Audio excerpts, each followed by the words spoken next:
राम योगी जी, मेरा प्रश्न आपसे ये है कि जैसे आपने राम जन्मभूमि का इशू सॉल्व कराया, तो कृष्ण जन्मभूमि का कब तक सॉल्व हो पाएगा?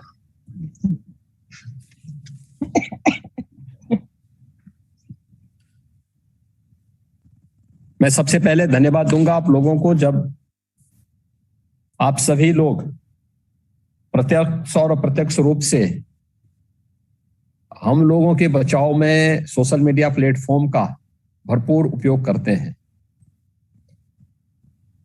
और उस समय इस देश के खिलाफ, भारत और भारतीय संस्कृति के खिलाफ साजिश रचने वाले उन सभी तत्वों को बहुत बार आप लोगों के द्वारा बेनकाब भी किया जाता है। कोई दो राय नहीं कि सोशल मीडिया प्लेटफॉर्म की आज के दिन पर ताकत का एहसास हर एक सरकार को भी है और समाज को भी है। स्वाभाविक रूप से अपनी बात को प्रभावी ढंग से रखना और विरोधी की झूठ का पर्दाफाश भी करना, इसको बखूबी हम लोगों की ओर से सरकार की बहुत सारी चीजें ऐसी होती हैं जो सरकार सीधे नहीं बोल सकती, लेकिन तथ्य होने के साथ आप लोग उसको बहुत मजबूती के साथ रखते हैं और उस झूठ को बेनकाब भी करने का कार्य करते हैं। मैं सबसे पहले तो आपको धन्यवाद देता हूं, आप सभी लोगों को। 10-12 जो हमारे इस सोशल मीडिया प्लेटफॉर्म से जुड़े हुए इन्फ्लुएंसर हैं, उन सब के साथ आज उनके कुछ बातें मेरे सामने आई हैं। मैं धन्यवाद दूंगा उनको भी, और जो लोग अपनी बात नहीं रख पाए हैं, अगली बार जरूर उनसे मैं अपनी बात को शेयर करूंगा या उनकी बातचीत उनसे संवाद करूंगा। देखिए, सरकार जो प्रधानमंत्री मोदी जी ने 2014 में सरकार बनाने के पहले देश को एक स्लोगन दिया था।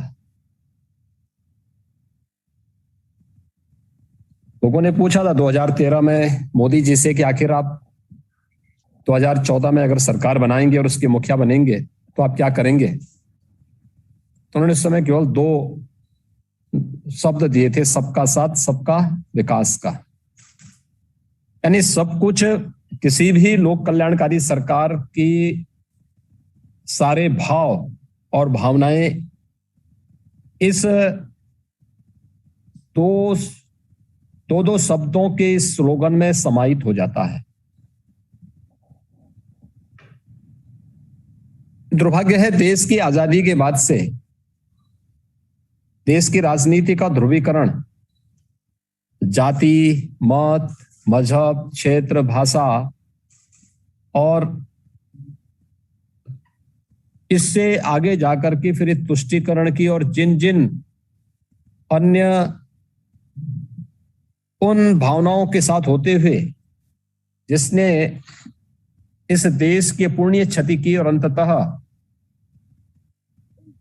भारत और भारतीयता के पुण्य क्षति की है, उसके तंग दायरे में कैद होकर के हो गई थी।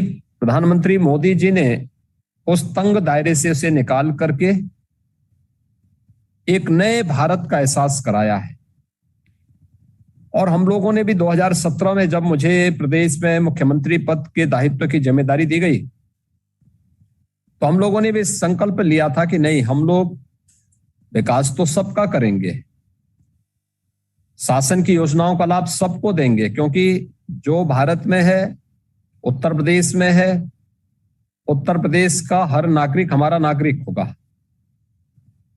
भेदभाव किसी के साथ नहीं करेंगे, चेहरा देख करके भेदभाव नहीं होगा, लेकिन तुष्टीकरण नहीं करेंगे, क्योंकि सत्ताएं आती जाती हैं, सरकारें आएंगी जाएंगी। मैं ये भी जानता हूं कि मुझे हमेशा यहां नहीं रहना है, और मैं ये भी जानता हूं कि जिसने जन्म लिया उसको एक दिन मरना भी है। लेकिन हम अपने उन मूल्यों,